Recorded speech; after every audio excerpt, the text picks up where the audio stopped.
Bismillahirrahmanirrahim. Assalamualaikum warahmatullahi wabarakatuh. Waalaikumsalam. Salam kedaulatan rakyat. Salam.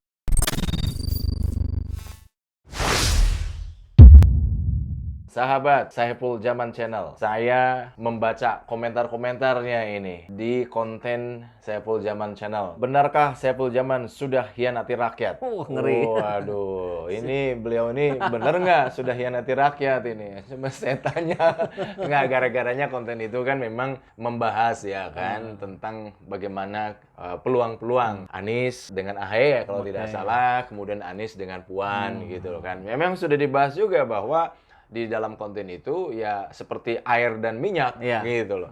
Dan ternyata memang benar ini. Banyak komentar-komentar para followernya SZ Channel ini yang waduh kalau bisa mah janganlah. Ada yang mengharamkan, ada yang mengharamkan, ada yang nggak rela, saya lebih baik nggak milih dan seterusnya. Dan itu kalau kita lihat tuh kayaknya lebih dari 90% nadanya sama itu. Iya.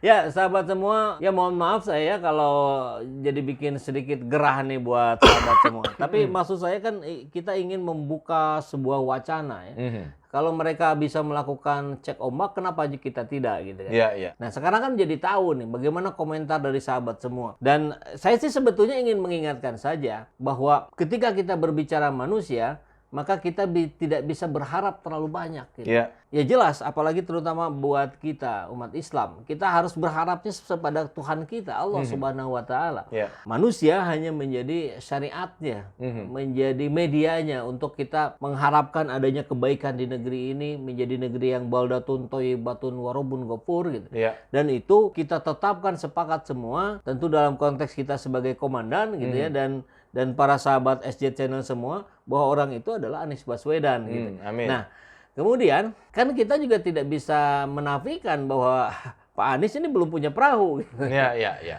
Maka upaya diskusi seperti ini justru diharapkan untuk memancing partai-partai politik untuk segera memutuskan Anies Baswedan sebagai capresnya. Ya mudah-mudahan dalam waktu dekat Nasdem misalkan dan PKS yang lebih dulu untuk menyatakan itu. Nah, kemudian nanti terkait dengan siapa calonnya gitu. Apakah AHY? Kalau dengan AHY tentu di koalisi itu bergabunglah Demokrat gitu ya. Kalau misalkan dengan Puan ya bergabunglah PDIP gitu. Iya. Ini mah apa utak-atik saja gitu. Tapi memang langsung diresponnya luar biasa. Saya juga cukup kaget gitu. Tapi artinya ini adalah kepedulian sahabat semua terhadap Anies Baswedan yang dianggap sebagai sosok yang baik. Jangan sampai bercampur dengan yang tidak baik, akhirnya kebaikannya menjadi luntur.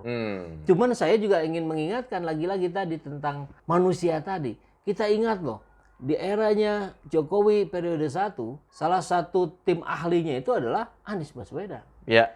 Anies Baswedan lah barangkali juga yang mengajarkan Pak Jokowi untuk bagaimana berbicara di depan publik, bernarasi dengan baik, dan seterusnya. Iya. Dan Anies Baswedan pun diminta untuk membantu Presiden sebagai menteri, beliau pun bersedia, sampai akhirnya beliau dipecat. Gitu. Dan ternyata kita tahu dasar dari pemecatannya itu karena beliau konsisten dengan Prinsip-prinsip kebaikan. dengan prinsip-prinsip kinerja yang baiknya gitu. Tidak mudah disusupi, tidak mudah dikendalikan gitu.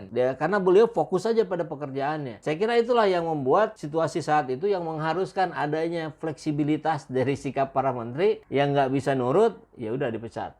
Kurang lebih begitu ya. Dia kan di titik itulah justru kita melihat adanya sosok yang bersih dari kubu Pak Jokowi gitu.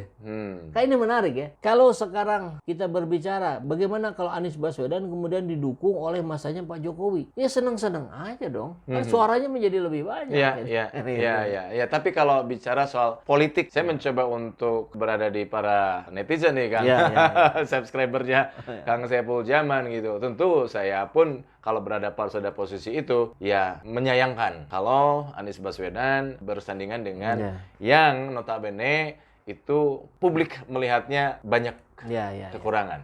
Oke, satu sisi itu Kang. Tapi kalau kita melihatnya dari perspektif realistis dan politik, apapun bisa terjadi. Betul. Ya kan? Dengan berbagai pertimbangan, dengan berbagai strategi tentu saja. Nah, pertanyaannya sekarang, kalaupun toh misalkan keinginan publik sebagian besar ya, amin, begitu, Ya. menginginkan bahwa Anies dipasangkan dengan di luar PDIP, mungkin tidak secara electoral threshold misalnya. Oh iya, sangat mungkin. Kan kita berhitung Demokrat, PKS, Nasdem itu sudah cukup. Sudah cukup? Sudah cukup. Oke, berarti sudah tidak ada masalah. Cuma kan persoalannya sekarang kan tergantung lobby politiknya kan. Ya, dan sebagai sebuah prinsip bagi kita yang berikhtiar, baiknya memang kita itu berharap yang terbaik gitu. Berharap yang capaian yang tertinggi. Ya. Anggaplah apa capaian tertingginya kalau dalam konteks ini, misalkan Anies Baswedan, Gatot Nurmantio. Wah, itu kan memang keren sekali. Itu kombinasi yang ciamik gitu. Ya, Satu ya. sipil, satu militer. Satu Jawa, satu non Jawa gitu. Ya. Walaupun yang disebut non Jawa itu Anies karena dianggap keturunan Arab misalkan ya. Tapi beliau lahir besar sebetulnya justru di Indonesia. Ya, Kakeknya aja pahlawan nasional gitu. Tapi nggak apa-apa lah kalau dianggap sebagai tadi ya, Jawa non Jawa. Kemudian Anies Sandi, wah ini mengulang kejayaan Pilkada Jakarta Iya, yang sangat fenomenal itu. Itu juga sebuah pilihan yang relatif lebih disukai dibandingkan dengan Anies Puan ya. Atau tadi Anies AHY, Iya. ya sangat mungkin. Ya tapi tadi ketika kita selalu berupaya berharap yang terbaik, kita pun harus selalu bersiap Dengan yang terburuk. dengan yang terburuk.